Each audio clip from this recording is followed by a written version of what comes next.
नाज़रीन इकराम, अस्सलामु अलैकुम वरहमतुल्लाहि वबरकातुहू। जी सलाम पर आप सबका इस्तकबाल है।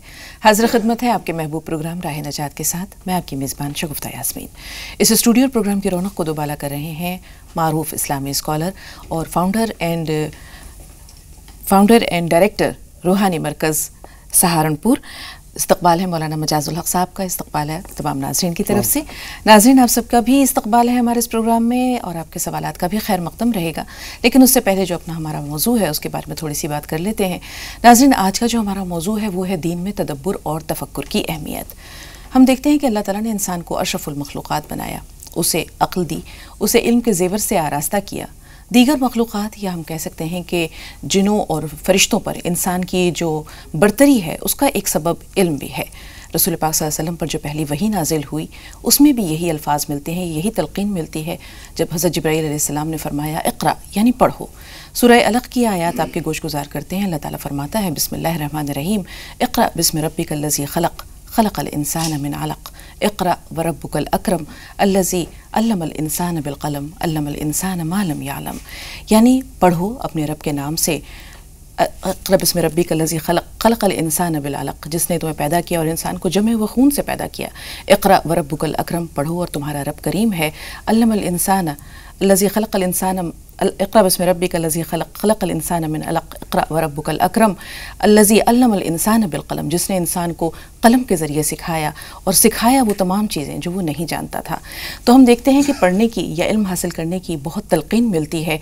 इल्म हमें जो है वो अशरफुल मखलूक़ात बनाता है, हमारे फ़िक्र नज़र को वुसअत बख्शता है, हमारे जहन व दिल के दरीचों को वाक़ करता है और हमें एक नज़रिया, एक विज़न देता है जिससे कि हम चीज़ों को बेहतर तौर पर समझ सकें और एक नज़रिया कायम कर सकें। यही चीज़ तदब्बुर व तफक्कुर कहलाती है। तो इससे पहले कि हम तदब्बुर व तफक्कुर पर बात करें, हम मौलाना साहब से जान लेते हैं कि इल्म की जो अहमियत है रसूल पाक सल्लल्लाहु अलैहि वसल्लम के अक़वाल की रोशनी में हम देखें तो क्या मिलता है मौलाना साहब? अल्हम्दुलिल्लाहि रब्बिल आलमीन वस्सलातु वस्सलामु अला रसूलिल करीम व अला आलिहि व अस्हाबिहि अजमईन अम्मा बाद।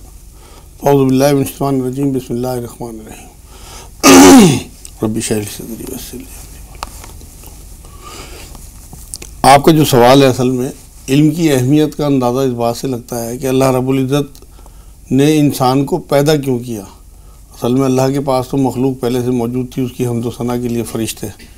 एक हदीस कुदसी मिलती है कि अल्लाह ये कहता है कि मैं छुपा हुआ ख़जाना था और मैंने चाहा कि मैं पहचाना जाऊँ, इसलिए ऐसी मखलूक पैदा की अल्लाह रब्बुल इज़्ज़त ने जिसको विल दे के भेजा कि वो चाहे तो मेरा इनकार करे, चाहे तो मुझे मान ले। अब ऐसी मखलूक के लिए विल के लिए एक चीज़ ऐसी ज़रूरी थी उसे देनी जिससे कि वो पहचान कर सके अच्छे और बुरे की, और वो चीज़ अक्ल है। कुरान ये कहता है कि अल्लाह ने अक्ल बनाने के बाद उसे ज़मीन व आसमान पे पेश किया, लेकिन सब ने इसे उठाने से इनकार कर दिया। इंसान ने इसे उठा लिया, बल्कि अल्लाह ने लाड में उस आयत में आखिर में ये भी कहा कि इंसान जाहिल मतलब जालिम और जाहिल है। वो इसी वजह से कहा कि इसने बिना सोचे समझे इस अक्ल को ले लिया और उसके बाद फिर दुनिया को आगे बढ़ाने की कोशिश की। यहाँ अक्ल की अहमियत का अंदाज़ा होता है कि अल्लाह ने अशरफुल मखलूक़ात इंसान को बनाया, इसीलिए इम्तियाज़ दिया, इसीलिए मुमताज़ किया और चीज़ों से, अक्ल की वजह से कि अक्ल से इस कदर डिस्कवरी, इस कदर तजुर्बात इंसान ने इतनी तरक्की की है। और अल्लाह चाहता भी यही था कि इंसान अक्ल के इस्तेमाल के बाद फिर उस मालिक तक पहुँचे जिसने सारा ये क्रिएट किया है। तो इल्म की अहमियत इसलिए बढ़ जाती है कि अल्लाह ने अक्ल पैदा ही इल्म के लिए की है कि तब आदमी इल्म सीखे। और जो आयतें आपने पढ़ी हैं कुरान की, उसका मतलब यही है कि शुरुआत करो पढ़ाई से अपनी ज़िंदगी की। तो इल्म जो है वो इंसान का सरमाया है एक हिसाब से।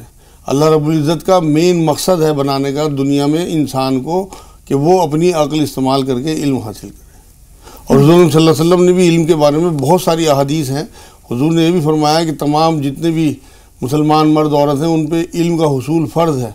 और इंसान बिना इल्म के, आप देखें जो जाहिल लोग हैं वो कितनी बुरी ज़िंदगी गुजारते हैं, किस तरह से जानवरों से ही बदतर उनकी ज़िंदगी होती है। बल्कि कुरान ने भी उन्हें यही बात कही कि ये जानवरों से ही बदतर है जो अपनी अक्लों का इस्तेमाल नहीं करते। बिल्कुल। यहाँ हम इल्म नाफ़े की बात करें तो वो इल्म नाफ़े क्या है मौलाना साहब?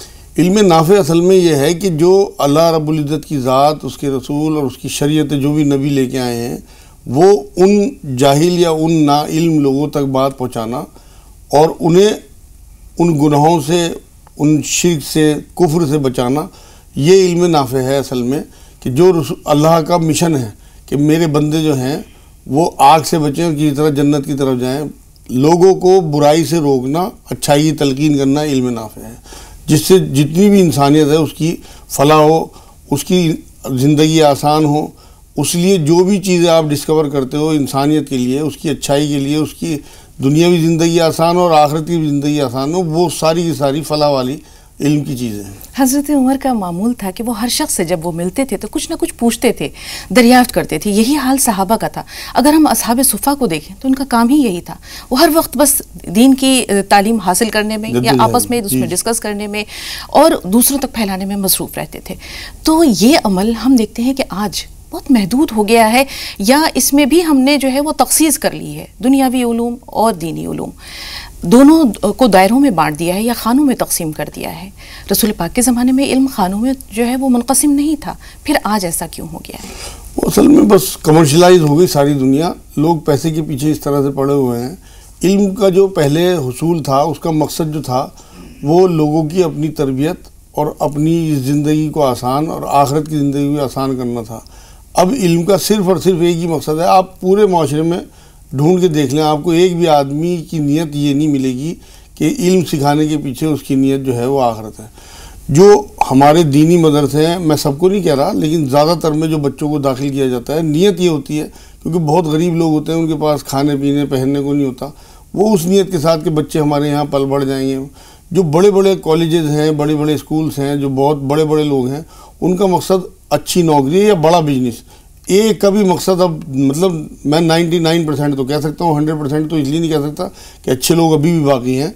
उनका मकसद ये नहीं होता कि हमारे बच्चों की तरबियत हो, इनकी कैरेक्टर बिल्डिंग हो, या ये अच्छे इंसान बने, माशरे के लिए कुछ दे, बल्कि अब सिर्फ और सिर्फ जॉब्स अच्छे बिजनेस, बड़े आदमी बन जाएँ, लग्जरीज हो इनके पास सारी। ये मकसद असल में इनका हुसूल का जो मकसद था ना, वो बिल्कुल बदल गया, सिर्फ इस वजह से कि लोग कमर्शलाइज हो गए। हम देखते हैं कि हमारे अकायद भी पहले की तरह मुस्तहकम नहीं रहे। जैसे हमसे पहले के जो लोग थे, उनका ईमान या उनका एतक़ाद, उनका अक़ीदा बड़ा मजबूत था।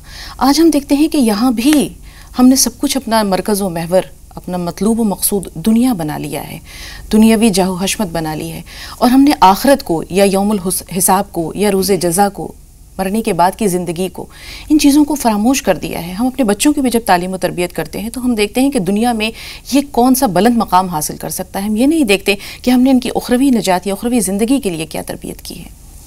असल में आप ये देखिए कि सबसे पहले अल्लाह रब्बुल इज़्ज़त ने जो अपना कलाम भेजा है ना, उसे हुदल लिल मुत्तकीन कहा है, मतलब हिदायत के लिए भेजा है।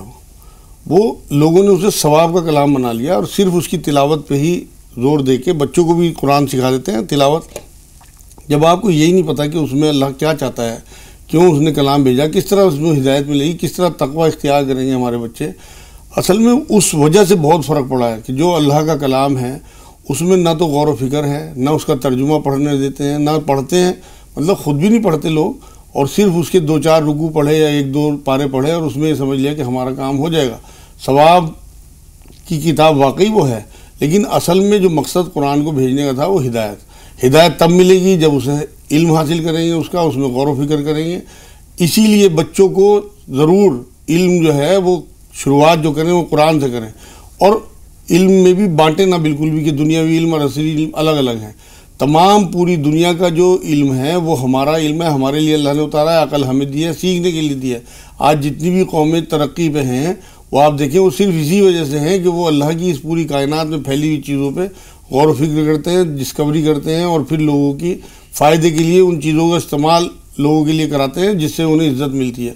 अब ये जहाज़ हैं, मतलब कोई भी चीज़ आप XYZ कारें ले लें आप, या इस्तेमाल के लिए फ़ोन मोबाइल वगैरह, जिन्होंने ज़िंदगी को आसान किया है, ये सब डिस्कवर किया लोगों ने अकल से, इल्म से। इल्म हासिल करें इस वजह से कि लोगों को, इंसानों को फलाह दें, उनके लिए आसानियाँ पैदा करें, जिससे कि आपकी नीयत भी सही हो आपकी और आखिरत भी आपकी दुरुस्त हो। इसलिए दुनियावी इल्म भी ज़रूरी है, दीनी भी इल्म ज़रूरी है, और ये अलग अलग ना करें, बल्कि अपने बच्चों को बैलेंस के साथ दोनों चीज़ें सीखें। बिल्कुल, ये तो वालिदैन की जिम्मेदारी है। जब हम अपनी इनफरादी ज़िंदगी की तरफ देखते हैं मौलाना साहब, तो हम ये देखते हैं कि हमने कुछ चीज़ों को, कुछ सूरतों को या कुरान के कुछ हिस्से को किसी ख़ास अमल के लिए मखसूस कर लिया है, जबकि कुरान के हर लफ्ज़ में, हर जगह हम देखते हैं कि एक जहान माना पोशीदा है। हमसे पहले हम देखते हैं, अगर साहबा इकराम की ज़िंदगी को देखें तो वो पढ़ते थे, गौर करते थे, रोते थे खशियत इलाही से भी और उसके मजमून की माना आफरीनी को जानने के बाद। आज वो चीज़ जो है वो कहीं मफकूद है। हमने कुछ सूरतों को मखसूस कर लिया है कि इसमें रिस्क में बरकत होती है, इससे अज़ाब क़ब्र दूर होता है, इससे जो है वो दुआएं मुस्तजाब होती हैं। तो ये जो अमल है कि हमने इसे कुछ अपने मखसूस मकासद के लिए मुख्तस कर लिया है, जबकि कुरान पाक पूरे का पूरा पढ़ना जो है वो सवाब है। बेशक, असल में मैं यही बात कह रहा हूँ कि लोगों ने इसे, जो इसका मकसद था आने का, उसे तो फरामोश कर दिया और इसके अपनी तरफ से कुछ चीज़ें निकाल ली। हालांकि वो भी फ़ायदा उठाया जा सकता है। कलाम पाक जो है वो शिफा भी कहा है कुरान में, अल्लाह ने कुरान को, तो वो शिफा भी है वाकई, उससे शिफा भी लोग हासिल करते हैं, दुआएं भी करें उससे, तमाम वो चीज़ें जो आप बता रही हैं वो उससे हासिल करें। लेकिन असल चीज़ जो मकसद है, किसी भी चीज़ का असल मकसद पहले हो, उसके बाद उससे छोटी छोटी चीज़ें भी ली जा सकती हैं। सवाब है या दुआओं के लिए, दुआएं कबूलियत के लिए चीज़ें पढ़ना है, रिज़्क़ के लिए चीज़ें पढ़ना, कोई हरज नहीं है इनमें। लेकिन सबसे पहली चीज़ तो हिदायत है कि आपका ईमान ही दुरुस्त ना हो, आपका तवक्कल ही अल्लाह पे ना हो, आप किसी सूरत पे तवक्कल कर लें, अल्लाह से आपका जोड़ ही ना हो, पढ़े जाएँ आप सूरत। उससे होता क्या है, जब तक आपका अल्लाह पे तवक्कल नहीं होगा तब तक वो कोई भी सूरत या कोई भी तस्वीर, कोई भी चीज़ काम नहीं करेगी। असल चीज़ जो है ना वो हम क्रिएशन है अल्लाह की, हमारा क्रिएटर से ताल्लुक़ होना चाहिए और हमें पता होना चाहिए उसने हमें यहाँ क्यों पैदा किया, क्या मकसद था। यही इल्म का शोबा है असल में। तो हमें ये पहचान कर लेना कि अल्लाह ने हमें क्यों भेजा, अल्लाह क्या है, कहाँ से, किस तरह से हमें पैदा किया है, क्या मकसद था। असल में अल्लाह की मार्फत हासिल करना ही इंसान के पैदा करने का मेन मकसद है अल्लाह का, कि मैं पहचाना जाऊँ। पहचाने जाने से मतलब यह है कि अल्लाह की मार्फत हासिल की जाए, और वो सिवाय इल्म के किसी ज़रिए से हो नहीं सकती। कि अगर जब तक इल्म आदमी को नहीं होगा, आप देखें ना, कोई तस्वीर आप देखें तो तस्वीर देखने के बाद आप उसके मुसव्विर तक पहुँचती हैं, उसकी सोच तक कि इस तस्वीर में उसने इन रंगों का, इस तरह की चीज़ों का क्यों इस्तेमाल किया। कोई भी क्रिएशन आप ले लें उठा के, उस क्रिएटर तक आप जब तक नहीं पहुंच सकती, जब तक उस क्रिएशन में आप उसकी सोच को देखेंगे, इसने ये क्यों क्रिएट की चीज़। तो अगर हम यहाँ दुनिया में फैली हुई तमाम चीज़ों को, अल्लाह रब्बुल इज़्ज़त की बनाई हुई तमाम चीज़ों में गौर व फिक्र शुरू करेंगे तो आप यकीन करें हम अल्लाह तक पहुँच सकते हैं। लोग पहुँचते हैं, सहाबा इकराम अल्लाह तक पहुँचे, अल्लाह से मार्फत हासिल की। अल्लाह के रसूल सल्लल्लाहु अलैहि वसल्लम ने जिस तरह से उन्हें तालीमात दी हैं, हुजूर की तालीमात 63 साल की ज़िंदगी हमारे बीच में मौजूद है अब भी, मतलब वो किताबी शक्ल में और हुजूर सल्लल्लाहु अलैहि वसल्लम की तालीमात की शक्ल में हमारे पास है वो। लेकिन हमारे पास टाइम ही नहीं है। हम असल में इतने ज़्यादा दुनिया में मुलव्विस हो गए। हमें अल्लाह रब्बुल इज़्ज़त ने दुनिया के लिए थोड़ी बनाया था। इंसान को अल्लाह ने टेस्ट के लिए भेजा है यहाँ 60-70 साल के लिए। इसके बाद एक ना ख़त्म होने वाली ज़िंदगी आने वाली है, उसे फरामोश करने की वजह से हम यहाँ परेशान हैं। अगर हमें वो याद रहे तो हमारी ये ज़िंदगी भी आसान और वो ज़िंदगी। एक छोटी सी बात और मौलाना साहब, हम देखते हैं कि कुरान पाक को कहा है हुदन लिल आलमीन, यानी रहती दुनिया तक तमाम जहानों के लिए ये हिदायत का एक ज़रिया है। अल्लाह ताला की मार्फत भी, जैसे आपने फरमाया, कि उस वक्त तक मुमकिन नहीं है जब तक कि हम उसको कुरान पाक की दीनी तालीमात में तलाश ना करें। मारिफत नफ्स से इरफान इलाह तक के मदारिज तय होते हैं। तो मारिफत नफ्स कैसे हो? मार्फत नफ्स भी वो, ये देखिए आप, इसका असल में गौर व फिक्र का कुरान ने बार बार आपको हुक्म दिया है एक हिसाब से। और इसका बहुत बड़ा सबूत जो है, कुरान की सूरतों के नाम देखें आप। अल्लाह रब्बुल इज़्ज़त ने पहली सूरत जो है सूरह फातिहा, उसमें तो अपनी हम्दो सना के बाद दूसरी सूरत का नाम ही जानवर पे रखा है। बकरा कहते हैं गाय को, उसके बाद आले इमरान है, उसके बाद निसा, निसा कहते हैं औरत को। मतलब इंसान, पहाड़, नदी, कीड़े मकोड़े, जानवर, इनके ऊपर नाम रखे हैं गौर व फिक्र की वजह से। उसी में इंसान अपने ऊपर भी गौर व फिक्र करेगा कि मैं क्यों पैदा हुआ, मुझे क्यों भेजा गया, मैं क्या चीज़ हूँ। कुरान में अल्लाह रब्बुल इज़्ज़त ने कहा कि मैंने इंसान को मिट्टी से पैदा किया, फिर उसमें अपनी रूह फूकी। बिल्कुल। अब आप देखिए कि कितनी इम्तियाज़ की बात है कि अल्लाह रब्बुल इज़्ज़त अपनी रूह फूकने की बात कर रहे हैं इंसान में। अशरफुल मखलूक़ात ऐसे ही थोड़ी कहा जाता है इंसान को, उसमें चीज़ें हैं मौजूद कि अल्लाह रब्बुल इज़्ज़त अपनी रूह फूक के एक चीज़ को बना रहे हैं, और वो फिर गुनाहों में मुलव्विस हो, अपने ऊपर गौर व फिक्र ही ना करे कि मैं क्या चीज़ हूँ, अपनी वैल्यू ही ना समझे। हमें तो फ़ख्र होना चाहिए इस बात पे कि हमारे अंदर तमाम क्रिएशन से अलग अल्लाह ने अपनी रूह फूक के हमें। बिल्कुल, बहुत दिलचस्प ये मौजू है और ये सिलसिला थोड़ा सा और वक्त का मुतकाजी है। 2 कॉलर्स हमारे साथ हैं, आइए हमको शामिल करते हैं और मौका मिला तो इंशाल्लाह फिर इस पर बात जारी रखेंगे। माजिदा साहबा और सालार भाई। सालार भाई थोड़ा सा इंतज़ार। माजिदा साहबा आप बताइए सवाल क्या है? हाँ, मैं जैसे तहज्जुद का नमाज पढ़ने उठती हूँ तो फजीर भी पढ़ लेती हूँ, तो इशराक के उठ के काम कर लेती हूँ फजीर के बाद, तो इशराक नहीं पढ़ सकती? जी, आप कहना क्या चाह रही हैं कि फर्ज नमाज के बाद आपको कामों में फुर्सत नहीं मिलती? तो जैसे कहते हैं कि इसराफ, अभी फजर पढ़ लिए तो उठ के काम करने लगे तो इसराफ नहीं पढ़ सकते। ठीक है, सालार भाई आप बताइए, आपका सवाल क्या है? अस्सलाम वालेकुम। वालेकुम अस्सलाम। जी सालार भाई। बाजी, सवाल मेरे दो है। पहला सवाल तो ये है कि जैसे हम चाय, दूध या पानी या समझो सालन में अगर कभी सरका बाल गिर जाए या मक्खी गिर जाए तो उसे निकाल तो देते हैं, लेकिन उसे खाने से पहले हमें कौन सी दुआ पढ़ना चाहिए? अरे वो हम खा सकते या नहीं खा सकते? दूसरा सवाल ये है कि जैसे अभी नवे इमारतें बन रही, बिल्डिंगें बन रही, तो उसमें संडास बाथरूम एक ही जगह पे रहता है, बैतुल खला और गुसल खाना, तो क्या उसमें गुसल अपना पूरा कंप्लीट होता है? ठीक है, थोड़ा सा इंतजार सालार भाई। नाज़रीन, एक छोटा सा वक्फा ले रहे हैं, बहुत जल्द हाजिर हुए।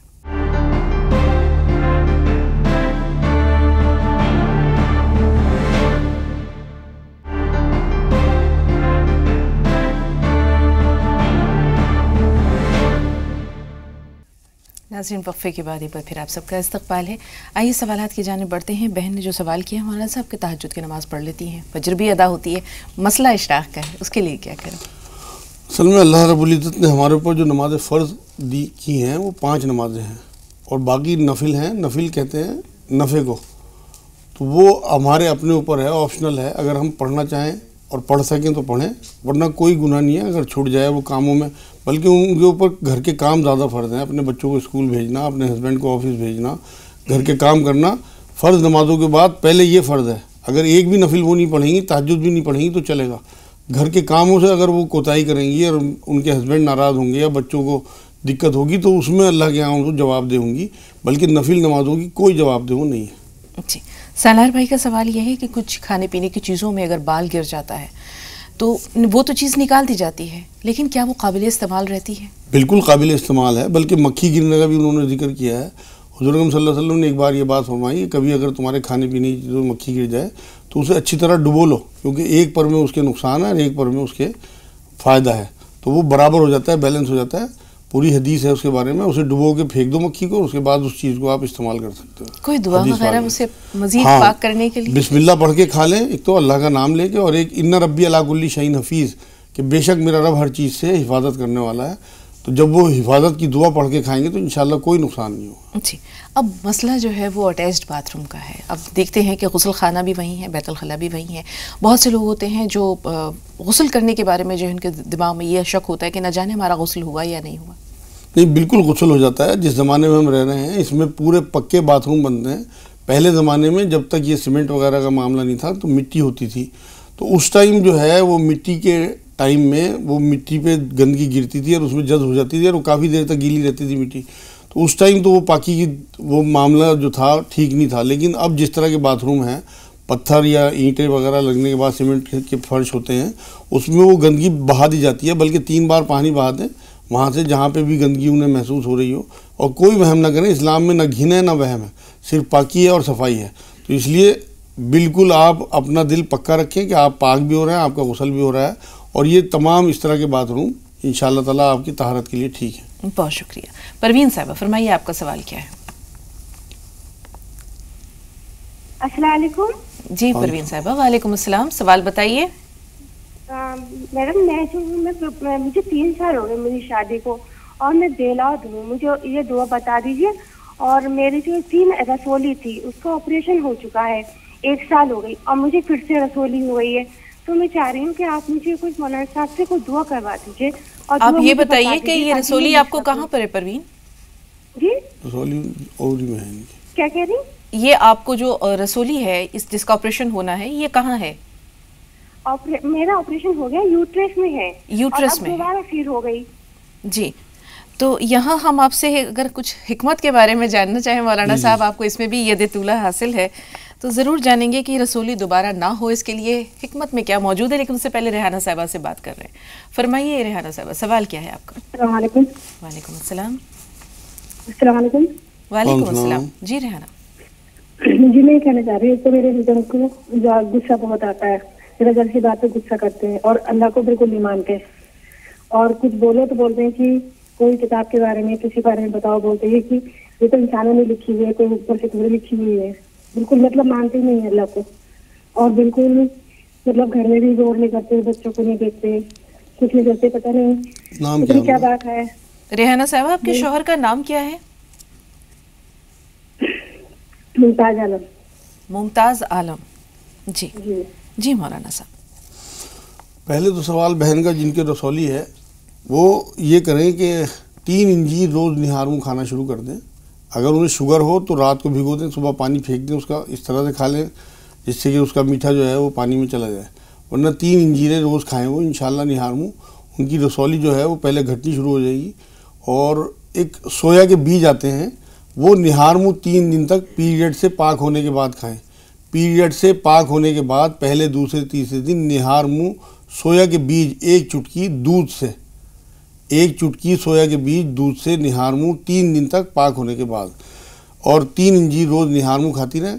इंशाअल्लाह ताला उनकी रसौली कम होती जाएगी और प्रेगनेंसी हो जाएगी जी। और उसके लिए दुआ ये करें कि 300 बार या रहमान या रहीम या अल्लाह और 40 बार आयत करीमा ला इलाहा इल्ला अंता सुब्हानका इन्नी कुन्तु मिनज़ ज़ालिमीन पढ़ के अल्लाह से दुआ करें कि अल्लाह उन्हें औलाद से नवाज दे। इसका वक्त क्या होगा? ये असर के टाइम करेंगी तो बहुत बेहतर होगा। 40 दिन का अगर ये अमल बना लें इससे तो बहुत जल्दी फ़ायदा हो जाएगा। सिर्फ पीरियड के दिन आगे बढ़ाएं, बाकी कोई नागा ना करें। बहुत शुक्रिया। रेहाना साहबा के शौहर को गुस्सा बहुत आता है, कुरान पाक वगैरह के बारे में भी जैसे उन्होंने नाज़िबा कलिमात अदा किए, तो ये कहाँ तक दुरुस्त है? रेहाना को ये चाहिए कि उनसे ज़्यादा बहस ना करे और अल्लाह से दुआ करे। रेहाना को ये चाहिए कि 2 रकात नमाज नफिल पढ़ के अल्लाह के आगे के अल्लाह इनके ईमान की दुरुस्तगी कर दे और इन्हें हिदायत दे दे इस तरह से कि ये उल्टे सीधे जो कौल वो निकालते हैं मुँह से वो ना निकलें। और ईमान और नमाज की मजबूती के लिए अल्लाह रब्बुल इज़्ज़त ने अपने कलाम में देखिए सूरह आल इमरान है उसकी 8 नंबर आयत जो है उसका विर्द ये करें, उनके ऊपर दम करें और एक सिराने खड़े हो गए 21 बार या शहीद पढ़ के उनके ऊपर दम कर दें।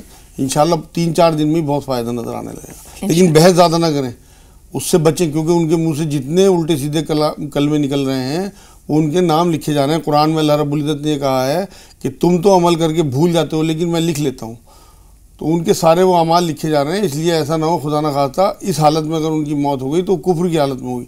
इसलिए जितनी जल्दी हो अल्लाह से दुआ करें और उनकी हिदायत के लिए अमल भी करें जो मैं बता रहा हूँ। इंशाल्लाह वापस आ जाएंगे। दिल के अच्छे आदमी हैं लेकिन उल्टे सीधे लोगों की बातों में आके इस तरह के अल्फाज इस्तेमाल करते हैं। बहुत शुक्रिया। आइए रईसा साहबा से बात करें। बताइए बहन, सवाल क्या है? हेलो, अस्सलाम वालेकुम। वालेकुम अस्सलाम। मेरे 2 सवाल हैं। जी बताइए। मेरी शादी को 7 साल हुए। मेरे शौहर का पहले से एक लड़की से, हिंदू लड़की से ताल्लुकात था, तो उन्होंने उसके साथ शादी कर ली अभी एक 7 साल के बाद में, और वो अमेरिका में तो वो अपने पास बुला रही है, तो वो उसके कहने पे डिवोर्स भी मांग रहे हैं मुझसे। तो मुझे ऐसे कुछ वजीफा बताइए कि शौहर के दिल में मेरे लिए मोहब्बत पैदा हो और डिवोर्स ना ही दे मुझे। मुझे 2 लड़कियां भी हैं। रईसा, एक छोटा सा सवाल आपसे जानना चाहेंगे। आपसे आपके शौहर की शादी पहले हुई, ये उनके निकाह में बाद में आई, आपको उनके साथ रहना या उनकी दूसरी बीवी का होना मंजूर है? आपकी शादी को 7 साल हो गए। वो जिनसे उनका पहले अफेयर था उन्होंने उनसे शादी अब की है। क्या आप इस बात पे तैयार हैं कि आप उनकी अहलिया, वो आपकी जो जिनसे उन्होंने शादी की है वो आपकी उनकी ज़ौजियत में रहे आपके साथ साथ? आप उन्हें कबूल कर रही हैं? नहीं, वो तो हिंदू ही है अभी। मैं तो कुछ झगड़ा भी नहीं करती हूँ इस चीज के लिए। जी, यहाँ मामला जो है कुछ और भी है। एक्सेप्ट कर लिया मैंने, फिर भी वो मुझे डिवोर्स देने के लिए बोल रही है उनको। ठीक है, खुशनुदा साहबा आप बताइए सवाल क्या है? जी खुशनुदा साहबा फरमाइए। अस्सलाम वालेकुम। वालेकुम अस्सलाम। जी बाजी, मेरा सवाल जो है वो मेरे शोहर के मुतालिक से है। जी जी, वो ये कहते हैं कि दाढ़ी जो है हम मतलब किसी भी हद तक कितनी भी बड़ी रख सकते हैं या उसे कुछ नाप के रखनी है। और दूसरा मेरा सवाल बाजी ये है कि जैसा हमने इमाम साहब के साथ में जुमे की नमाज अदा कर ली जुमे की, तो हमें जोहर की नमाज औरतों को अलग से पढ़नी पड़ेगी, हमारी नमाज जोहर की भी अदा हो गई जुमे की नमाज पढ़ने के साथ में? ठीक, जी मौलाना साहब, अगर पहले हम इनका सवाल ले लें, खुशनूदा साहिबा का, जैसे इन्होंने बताया कि रईसा साहिबा का कि इनके शौहर ने दूसरी शादी कर ली है। अब मामला यहाँ ये भी है कि वो साहिब इस्लाम नहीं है, तो ऐसी सूरत में उनका निकाह क्या ये दुरुस्त है? नहीं, उनका निकाह तो हो ही नहीं सकता गैर मुस्लिम औरत से जब तक वो ईमान में ना आ जाए। लेकिन इनका निकाह बरकरार है और इन्हें अपने अल्लाह के आगे गिड़गिड़ाना चाहिए कि इनके शौहर इनके पास वापस आ जाए, इन्हें तलाक ना दें, क्योंकि वो तो बदकारी में मुब्तला हैं उस औरत के साथ।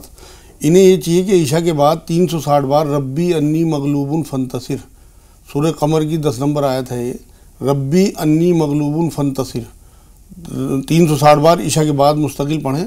इंशाल्लाह वो देखेंगे उनके हस्बैंड में बहुत जल्दी तब्दीली आएगी। या वदूद पढ़ के 1000 बार किसी भी दिन चीनी या नमक दम करके रख लें मगरिब के बाद 1000 बार या वदूद, और वो अपने हस्बैंड को खिलाएं। इंशाल्लाह उससे बहुत जल्दी उनमें फ़र्क नज़र आने लगेगा। 21 बार या शहीद कदम करें सिराने खड़े हो गए, उससे भी उन्हें बहुत फ़र्क पड़ेगा। जी, यहाँ एक छोटा सा सवाल और भी है, जैसे अगर इनके शौहर सात समंदर पार अमेरिका में रह रहे हैं, तो क्या ऐसी सूरत में तो वो खिला नहीं सकती, तस्वीर पे दम कर सकती हैं? नहीं नहीं नहीं, तस्वीर पे दम करने से फिर सिर्फ दुआ है और अल्लाह से मांगे। वो जो मैंने इन्हें आयत बताई है वो बहुत बढ़िया आयत है इंशाअल्लाह ताला। अव्वल तो तमाम आयतें बहुत बढ़िया है, लेकिन इन कामों के लिए बिल्कुल उसका तर्जुमा ये है कि मैं बिल्कुल मगलूब हो चुकी और अल्लाह आप मेरी मदद कीजिए। तो इंशाअल्लाह ताला अल्लाह की मदद बिल्कुल आती है, वो करके देखें कितना फ़ायदा उन्हें महसूस होगा इंशाअल्लाह। साजिदा साहब आप बताइए, सवाल क्या है? हेलो जी साजिदा साहब फरमाइए। हेलो जी साजिदा साहब फरमाइए, सवाल क्या है? टीवी की आवाज़ अगर आपने तेज़ कर रखी है तो थोड़ी देर के लिए कम कर दीजिए, इनसे हमारा राब्ता नहीं हो पाएगा। अब जो सवाल ये है, बहन ने दरियाफ्त किया है कि जुमे की नमाज अगर इमाम साहब के साथ अदा कर ली है तो क्या अलग से फिर ज़ोहर की नमाज भी अदा करनी है औरतों के लिए? औरतों के लिए और मर्दों के लिए एक ही हुक्म है। अगर मान लो ये कहीं ऐसी जगह पे हैं जहाँ इन्होंने इमाम साहब के साथ जुमे की नमाज अदा कर दी तो इनकी नमाज हो गई इंशाअल्लाह, दोबारा पढ़ने की ज़रूरत नहीं है। दाढ़ी की लंबाई का क्या पैमाना है? दाढ़ी की लंबाई का पैमाना असल में ये थोड़ा सा इख्तिलाफी मामला है। इसमें कुछ लोग कहते हैं कि दाढ़ी बढ़ती रहने देनी चाहिए, कुछ लोग कहते हैं कि दाढ़ी जो है वो मुट्ठी में लेके नीचे का हिस्सा काट दिया जा सकता है, कुछ लोग कहते हैं कि दाढ़ी इतनी दूर से नज़र आ जाए कि दाढ़ी है तो वो दाढ़ी सुन्नत के मुताबिक होगी। लेकिन मैंने जो पढ़ा है उसमें हज़रत अब्दुल्ला बिन उमर रज़ियल्लाहु ताला अन्हु का जो बयान है उसमें वो कहते हैं कि रसूलुल्लाह सल्लल्लाहु अलैहि वसल्लम को मैंने देखा है कि दाढ़ी बढ़ने पे वो मुट्ठी में लेके दाढ़ी बल्कि नीचे से तराश दिया करते थे। और हुजूर के मिजाज से भी यही बात लगती है कि हुजूर अकरम सल्लल्लाहु अलैहि वसल्लम इतने नफासत पसंद थे कि उल्टी सीधी बढ़ी हुई दाढ़ी को नहीं रख सकते थे, ना उलझे बाल हुजूर रख सकते थे। हुजूर का मिजाज भी अगर जहन में हो तो तरतीब वाली दाढ़ी, खूबसूरत दाढ़ी जो चेहरे पे बहुत खूबसूरत लगे और मुट्ठी भर दाढ़ी, ये साबित है अहादीस से भी और रिवायतों से कि हुजूर की एक मुट्ठी से ज़्यादा दाढ़ी थी। उसे तरतीब से करने में मेरे ख्याल में नीचे से जब बढ़ जाए तो काट देने में कोई हर्ज नहीं है। इतनी दाढ़ी के दूर से आपको लगे भी और एक मुट्ठी में भी आपकी आ जाए वो सुन्नत तरीका है जी, मेरे इल्म के हिसाब से। बिल्कुल। अहमद साफर भाई आपका सवाल क्या है? अहमद साहब हमें सुन पा रहे हैं? जी अस्सलाम वालेकुम। वालेकुम अस्सलाम।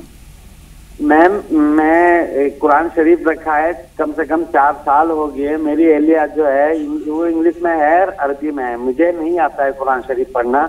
और कितनी मरतबा मैंने कोशिश की कि मैं उसको कुरान शरीफ को मस्जिद में ले जाके रख दूं, बट ये बोलती है नहीं नहीं मैं पढ़ूंगी। कितनी मरतबा उसे मैं अलमारी में देखा हूँ तो मुझे दुख होता है बहुत ज्यादा। कभी कभी उसको मारने को दिल होता है मेरा, लेकिन फिर मैं कोशिश करता हूँ तो मैं भूल जाता हूँ।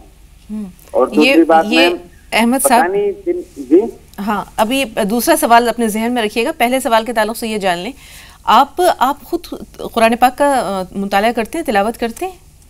मैम तिलावत मैं नहीं, कुरान शरीफ नहीं पढ़ा हुआ हूँ। इंग्लिश में थोड़ा बहुत मैं पढ़ता हूँ, लेकिन मैम मैं कंफर्टेबल नहीं होता हूँ जो अपने अरबी में। फिर आप सीखते क्यों नहीं? अहमद साहब आपकी उम्र क्या है? मैम मेरी उम्र तो होगी 44 साल आप उम्र बता रहे हैं, लेकिन मेरे भाई कुरान पाक सीखने के लिए कोई उम्र मखसूस नहीं है। कुरान पाक सीखने के लिए कोई उम्र नहीं है। आप कोशिश करें, आप सीख सकते हैं। आपका सवाल तो हमारे जहन में है, दूसरा सवाल बता दीजिए कि आप जानना चाह रहे थे। दूसरी बात मैं अपनी एहलिया से यही बोलता तो थोड़ा इस पर ध्यान दे। और दूसरी बात मैम ये है कि कभी भी मेरे हाथ से कभी कोई कसम खा लेता हूँ, मैं उस पर नजरअंदाज हो जाता हूँ, भूल जाता हूँ, लेकिन बाद में जब जहन में आता है तो मैं अपने तरीके से कुछ भी ये सोच के, मुझे उस टाइम पे याद नहीं रहता कि मैं ये हदिया दे रहा हूँ, कसम का कफारा दे रहा हूँ, मैं दे देता हूँ जो मुझे अल्लाह तौफीक देता है, जितना मुझे देता है रब्बुल इज्जत। ठीक है, आपके दोनों सवाल हमारे पास हैं जी। एक कॉलर और हैं, अपना नाम बताइए। महफूज भाई, मैं सुन पा रहे हैं जी। अस्सलाम वालेकुम। वालेकुम अस्सलाम जी। जी मैं महफूज खां बोल रहे थे। हम ये कह रहे थे, हमने एक जमीन ली थी जी। उस जमीन में हमने अपना मकान तैयार किया है। ठीक है।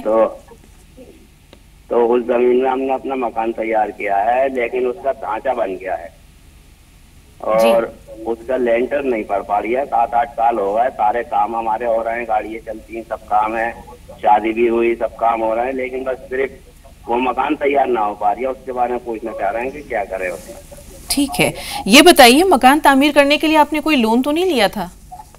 जी नहीं, कोई लोन नहीं लिया, उसकी रजिस्ट्री नहीं कराई है हमने, ऐसी उस पर ही है। ठीक है भाई, थोड़ा सा इंतजार नाजरीन, एक और वक्फा दरकार है, हाजिर होती है इस ब्रेक के बाद।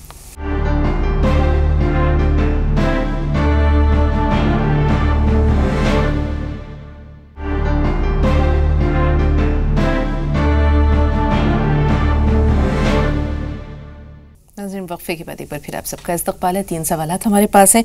पहला सवाल तो अहमद साहब का ये है, जैसे उन्होंने कहा कि कुरान पाक घर में रखा है, अब ये खुद नहीं पढ़ना जानते, लेकिन अहलिया नहीं पढ़ती हैं, इस पर इन्हें तशवीश होती है या गुस्सा आता है। मस्जिद में हदिया या उसको रख देने का क्या हुक्म मिलता है मौलाना साहब? नहीं, कोई हरज नहीं है, घर में कुरान रखा है, बरकत के लिए भी रखें। और दूसरी बात यह है, अगर ये बिल्कुल हटा देंगे घर से कुरान को, तो फिर तो चांस ही ख़त्म हो जाएगा इनकी वाइफ का कुरान की तरफ आने का। प्यार से उन्हें समझाएं। जो मारने की बात करते हैं, ये हुजूर अकरम सल्लल्लाहु अलैहि वसल्लम ने 11 बीवी रखी हैं, कभी किसी पे हाथ नहीं उठाया। ये सुन्नत के ख़िलाफ़ बात है। अब हल्की फुल्की मार की जब गुंजाइश है, जब वो बिल्कुल ही बज़िद हो, शरीयत के ख़िलाफ़ जा रही हो, तब वो भी कुरान ने हल्की, जब हुजूर से पूछा गया किस तरह की मार, तो हुजूर के हाथ में मिसवाक थी कि इससे, और आगे फरमाया कि निशान ना पड़े जिस्म पे, चेहरे पे ना मारना। मतलब ये सारी तरबियात जो हैं वो हमें मिलती हैं। और ये मारने की बात कर रहे हैं, तो कुरान ना पढ़ने पे बिल्कुल अपनी बीवी को किसी किस्म का कोई तशद्दुद ना करें, बल्कि उसे प्यार से कोशिश करें कुरान की तरफ लाने की, और ख़ुद भी सीखने की कोशिश करें। कुरान ही कहता है, वो कहते क्यों जो करते नहीं, मतलब ख़ुद पहले करें ना, फिर उसके बाद लोगों को कहें। जब ये खुद सीख लेंगे कुरान, तो इनका आसान हो जाएगा अपनी बीवी को कहना। कुरान पाक का ये हक है कि उसे पढ़ा जाए, अगर घर में वो मौजूद है तो पढ़ा जाए, और बेहतर नमूना ये होगा अपनी बीवी के सामने कि ये खुद पढ़कर जो है। मैं वही कह रहा हूँ, कुरान कहता है वो कहते क्यों हो जो करते नहीं। मकसद यही है अल्लाह रब्बुल इज्जत है कि पहले करके दिखाओ लोगों को। असल में मसला हमारा ये है कि आज हमें इस्लाम जो है वो सिखाया तो जा रहा है, दिखाया नहीं जा रहा। हुज़ूर सल्लल्लाहु अलैहि वसल्लम की आप लाइव उठा के देखें, हुज़ूर एक्शन करते थे, लोगों के सामने दिखाते थे इस्लाम, बोलते कम थे हुज़ूर। हुजूर के देखें आप ज़िंदगी में कितने खुतबे मिलते हैं, या तो जुमे का खुतबा था एक हफ्ते में, या कहीं निकाह वगैरह के खुतबे में, बाकी हुजूर के सारे एक्शन ही मिलते हैं आपको। तमाम जितनी एक्टिविटीज़ थी उन्हीं से को देख देख के सहाबा-ए-किराम सीखते थे। आज हमारे साथ मसला यही है कि हमें सुनाया बहुत जा रहा है, बहुत किताबें हैं, बहुत तकरीरें हैं, एक्शन करने वाला नहीं है। हमें गलियों में उमर और अबू बकर नहीं मिलते रज़ी अल्लाह ताला। बिल्कुल मौलाना साहब सही फरमा रहे हैं। तहसीना और शाहनवाज ये दोनों हमारे साथ हैं। तहसीना साहब, आप बताइए सवाल क्या है? अस्सलाम वालेकुम। वालेकुम अस्सलाम। हमें बहुत खुशी हो रही है, और हमारे बहन की बहू है, उनके बारे में पूछना था। बताइए मसला क्या है उनका? 1 साल शादी से हो गए उनके, लेकिन हाँ एक बच्चा है ना, और उनकी तबीयत बराबर नहीं है। कोई बोलता श्राप हो गए हैं, कोई बोलता कुछ कर दिए हैं। ठीक, बहुत झगड़े भी कर रहे हैं, गाली गलौज कर रहे हैं घर में। ये झगड़े कौन कर रहा है? बहू इनकी, बहन की हमारे। कोई बोलता अच्छी बच्ची थी वो, ऐसा कुछ भी है नहीं था, उनकी कुछ शिकायत नहीं। अचानक उनके रवैये में तब्दीली आई है। ठीक है, थोड़ा सा 2 महीने से। ठीक है, थोड़ा सा इंतजार। शाहनवाज साहब आप बताइए। अस्सलाम वालेकुम। वालेकुम अस्सलाम। मेरे प्रॉब्लम में थोड़ा सा मेरे मिसेस के साथ में कभी कभी मेरी उलझन हो जाती है। और क्यों होती है शाहनवाज साहब? मतलब क्यों होती है ये उलझन, क्यों होती है, किसका कसूर होता है? एक्चुअली ऐसा सिचुएशन ऐसी है कि अभी रिसेंटली मेरे फादर का देहांत हो गया, गुजर गए वो जी 1 जून को। और उसके बाद में अम्मी और मिसेस के थोड़ा मिसेस के साथ में झगड़ा हो रहा था, वो काफी बढ़ता गया। उसके बाद में ज़्यादा मेरे तनाव आ गया और फिर मैं अलग रहने के लिए चला गया। जी हेलो जी, फिर अब आप जब आप अलग रह रहे हैं तो आपकी अहलिया के साथ झगड़े क्यों हो रहे हैं? वो फिर मैं अम्मी को मिलने के लिए आता हूँ मैं हर शनिचर के दिन। हाँ। तो वो कहना है कि आप इसमें से थोड़ा सा पैसा थोड़ा कम दीजिए अम्मी जान के लिए, और हर शनिचर को नहीं मिलने जा सकते आप। नहीं, ये तो ज्यादती है। यहाँ हम मौलाना साहब से जरूर जानेंगे। इसके अलावा भी कोई सवाल है? और थोड़ी सी तबीयत मेरी थोड़ी नासाज रहती है हमेशा, कभी कभी कमर की तकलीफ, कभी कभी एकदम से वीकनेस आ जाता है। ठीक है भाई जी। मौलाना साहब, ये जो इनकी अहलियाँ हैं ये थोड़ी ज्यादती कर रही हैं, जबकि ये अलहदा भी रह रहे हैं, तो दोनों के हक बराबरी से निभाने में क्या बुराई है? इसमें ये करना चाहिए, बाज़ी औरतें वाकई सख्त होती हैं इस मामले में। इनके ऊपर सबसे ज़्यादा हक अल्लाह रसूल के बाद इनकी माँ का है, और जिस बीवी को ये लेके आए हैं उसकी भी ख्वाहिशात, उसकी ज़रूरत है, वो भी इन्हें पूरी करनी है। तो इन्हें इस तरह बैलेंस करना चाहिए कि अपनी माँ से जब मिलने जाएँ तो शो ना करें उसे, बल्कि ऐसे टाइम में चले जाएँ कि बीवी को पता ही ना लगे। इसी तरह से खर्च भी बता के ना दें, और अपनी चुपचाप, क्योंकि सारी कमाई इनकी अपनी है, इनकी बीवी की तो कमाई है नहीं, और उससे सबसे पहले हक इनकी माँ का है। और अब फादर भी नहीं रहे तो इसलिए माँ का और ज़्यादा हक बढ़ गया। उनके खर्चात, उनकी जो भी ज़रूरतें हैं वो पूरी करना इनकी जिम्मेदारी है। इसलिए जब इन्हें पता लग गया कि मेरी बीवी की आदत इस किस्म की है, तो उससे छुपा के अपनी मदर के साथ जितना भी ज़्यादा कर सकें, बल्कि और बढ़ा दें। वो तो कम करने के लिए कह रही है खर्चा, उनका खर्चा बढ़ा दें और उसे ना बताएं। उसे चाहे झूठ भी बोल दें इस मामले में, कोई इंशाल्लाह अल्लाह ने चाहा तो जब नीयत सही होगी तो बल्कि ज़ाहिर ही ना करें। वैसे तो झूठ की इस्लाम में इजाज़त नहीं है, मगर कम से कम अपनी माँ के लिए छुपा सकते हैं इन चीज़ों को, कि ये बिना बताए उन्हें उनकी खिदमत भी करें, उनसे मिलने भी जाएं, बल्कि हफ्ते में एक बार नहीं, हफ्ते में 3-4 बार या रोज़ ही जाएं, लेकिन उसे शो ना करें अपनी वाइफ को। जी, लेकिन यहाँ बीवी के लिए ये चीज़ ज़रूरी है कि जिस माँ ने जन्म दिया, जिसने बड़ा किया, तो उसके माल पर या उसकी ज़िंदगी पर, उसके वजूद पर सबसे पहला हक़ उसकी माँ का है। ये उनकी ज़िंदगी में बाद में आई हैं। यहाँ बैलेंस रखना कितना ज़रूरी हो जाता है। और हम देखते हैं कि इस चक्की के दोनों पार्ट में जो पिसता है वो मर्द होता है। हाँ, असल में औरतें जो बच्ची आती हैं वो समझती नहीं है। मसला ये होता है कि हमें शुरू में जो बच्ची आती है ना, उन्हें 1 साल देना चाहिए। नया माहौल, नया घर, एडजस्ट करने में थोड़ा टाइम लगता है। शुरू में जो सासें होती हैं वो उन्हें टाइम नहीं दे पाती इस तरह का 1 साल का कि वो एडजस्ट हो जाए, बल्कि शुरू से इस तरह का टॉर्चर जहनी तौर पे कि उनके दिल में, उनके दिमाग में नफ़रतें बैठ जाती हैं। फिर जब उनके हाथ में इक़्तिदार आता है तो फिर वो उसका बदला लेना शुरू करती हैं। हमें पहले बड़ी औरतें जो हैं उन्हें समझदारी से चलना चाहिए कि अपनी बच्ची समझ के उसे, कि कम उम्र की बच्ची है, दूसरे माहौल से आई है, दूसरे इसके मिजाज हैं, इसकी तमन्नाएँ, इसके जज्बात होंगे अपने हस्बैंड के लिए, बल्कि इस तरह का जहनी टॉर्चर, इस तरह की बातें आसपास की औरतें चढ़ाती हैं आगे, मतलब बहुत बुरा माहौल बन जाता है इस तरह।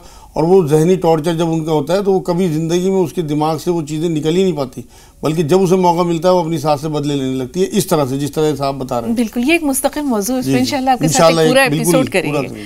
आसिफा साहिबा, फरमाइए आपका सवाल क्या है? वालेकुम अस्सलाम। वालेकुम अस्सलाम। जी आसिफा।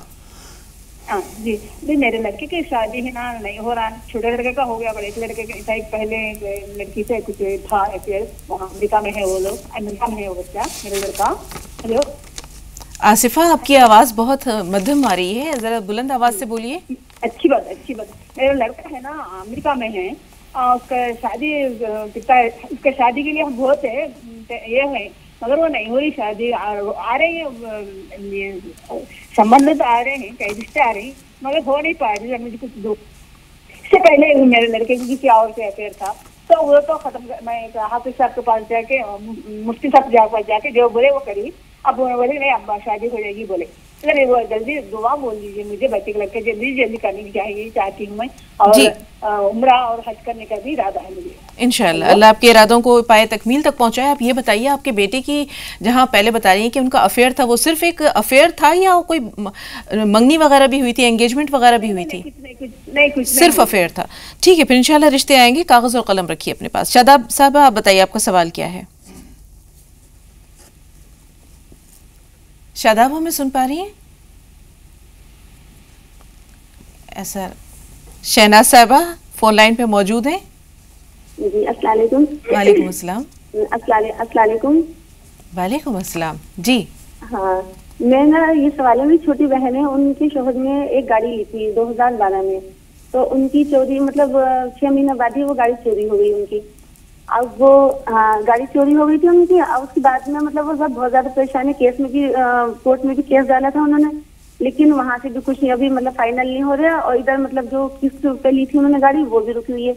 उसकी वजह से जो मतलब कंपनी वाले हैं वो भी उनको परेशान कर रहे हैं। उसका भी मतलब बहुत ज्यादा चढ़ गया उनका पैसा, क्योंकि 1 लाख की मतलब उनकी देना था उनका पैसा, लेकिन उसके 1 लाख से अब वो 4.5 के करीब पहुंच गया। अब वो बहुत ज्यादा परेशान है। वो सोच रहे हैं कि मतलब कोई ऐसी दुआ बता दी जिससे मतलब ये केस उनका जल्दी से सोल्व हो जाए। ठीक है, अल्लाह ताला तमाम परेशानियों को दूर करे। जी। दूसरा मेरा भाई है छोटा, वो उनका किसी लड़की से अफेयर है। अब उसके लड़की के पापा भी मतलब नहीं चाहते शादी करना, और इधर मेरी मम्मी पापा हैं वो भी नहीं चाहते शादी करना। अब भाई जो है वो मतलब मौलानाओं के चक्कर में पड़ रहे हैं कि मतलब किसी तरह से मतलब उनके जो वालिद हैं उनको मतलब राजी कर लें, लेकिन घर वालों की तरफ वो बिल्कुल नहीं देख रहे कि मतलब मेरी मम्मी भी राजी नहीं, पापा भी राजी नहीं है, और मेरी मम्मी बीमार भी बहुत ज्यादा रहती हैं और सोचते थी कोई दुआ। ठीक है शहनाज, आपका पूरा मामला हम तक पहुंच चुका है। और ये अफेयर होते ही क्यों है, या इसकी नौबत क्यों आती है, तरबियत में कहाँ चूक हो जाती है, चाहे लड़के हों चाहे लड़कियां हों, ज़रूर जानेंगे मौलाना साहब से और इस मसले का हल भी दरियाफ्त करेंगे। लेकिन उससे पहले हम ले रहे हैं एक छोटा सा वक्फा।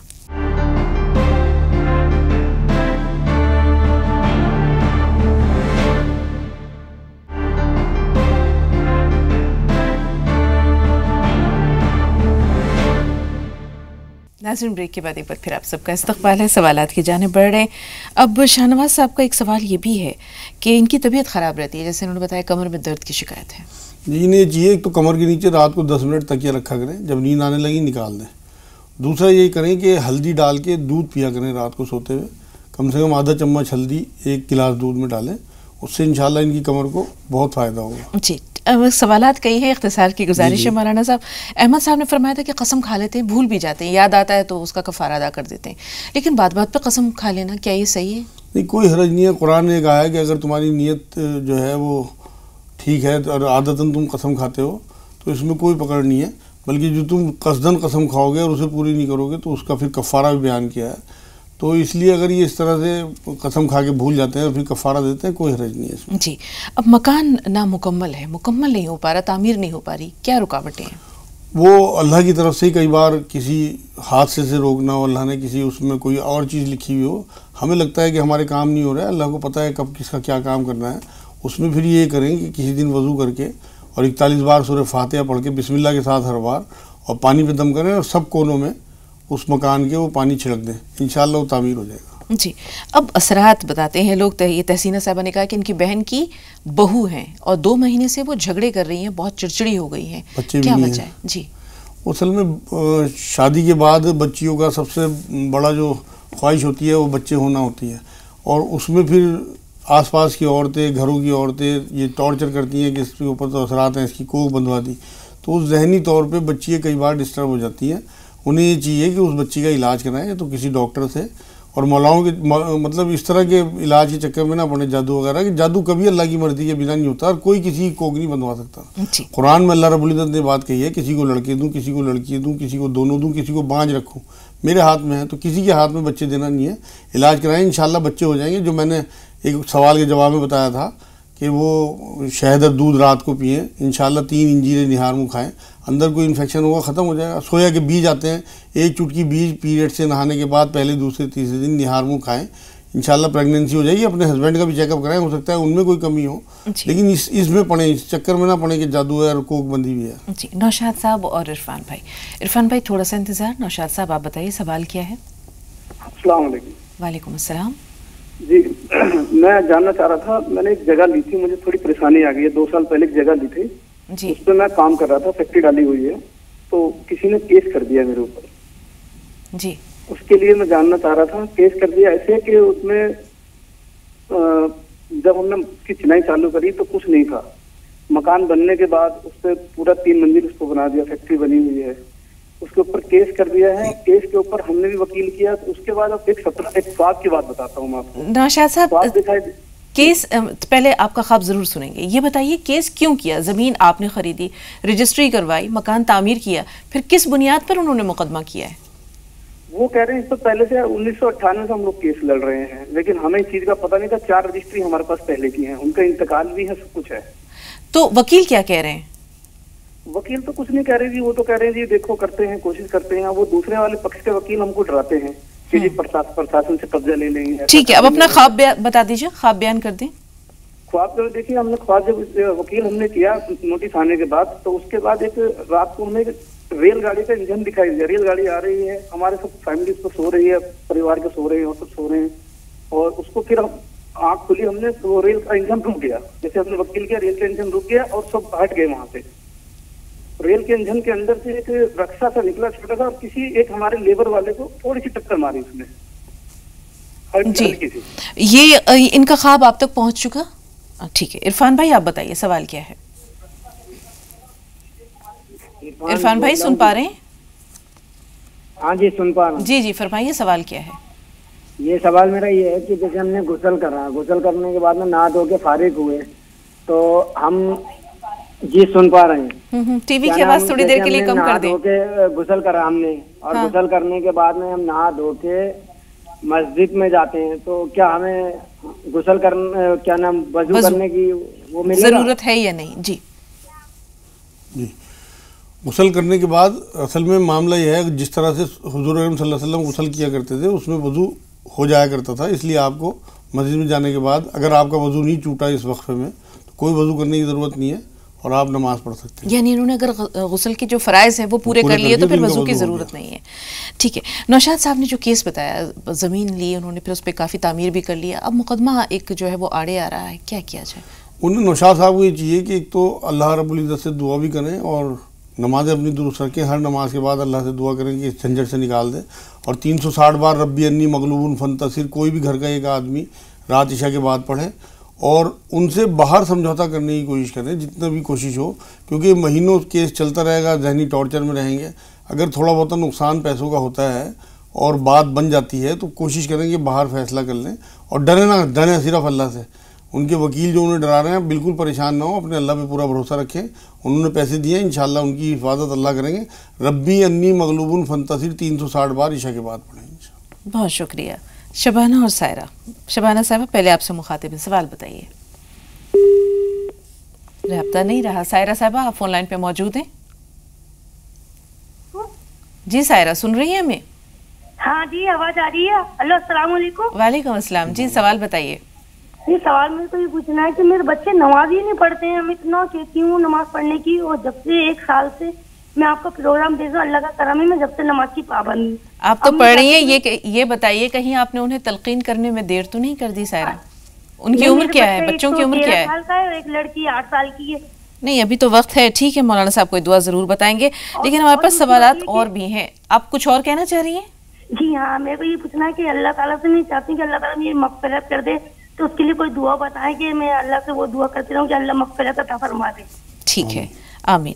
उससे पहले जो सवालात हमारे पास पहले हैं मौलाना साहब उसकी तरफ चलते हैं। जैसे उन्होंने बताया कि गाड़ी चोरी हो गई है, गाड़ी मिल जाए, और वो जो परेशानियां हैं जो उनको जो फाइनेंस जिन लोगों ने किया है वो परेशान कर रहे हैं बैंक वाले। गाड़ी के लिए तो अल्लाह रब्बुल इज़्ज़त से दुआ करें, इन्ना रब्बी अला कुल्ली शैइन कदीर, इन्ना रब्बी अला कुल्ली शैइन कदीर एक तस्बीह पढ़ें और 40 बार आयत करीमा पढ़ें और अल्लाह से दुआ करें कि गाड़ी मिल जाए। लेकिन असल तो उनका फाइनेंस का मामला है, इसी में फंसते हैं लोग।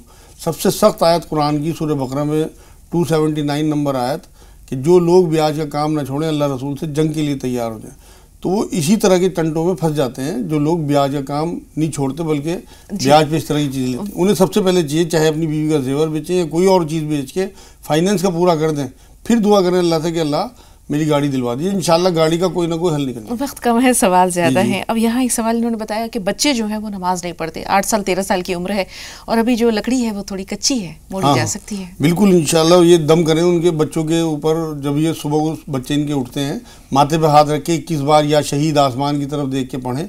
5-6 दिन में इंशाल्लाह ताला जब ये उनसे बात करेंगे तो नमाजी हो जाएंगे। 21 बार या शहीद माथे पे हाथ रख के आसमान की तरफ देख कर। सायरा साहबा का जो दूसरा सवाल है मग़फ़िरत के मुतालिक, इंशाल्लाह हम कर लेंगे क्योंकि आज वक्त ख़त्म हुआ चाहता है।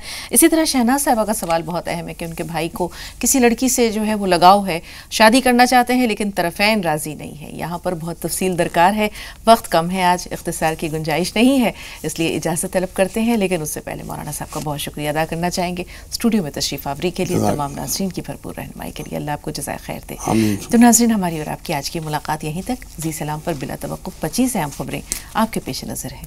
आप जी सलाम देखते रहें। हमें कल तक के लिए इजाज़त दीजिए। अस्सलामु अलैकुम व रहमतुल्लाहि व बरकातुहू।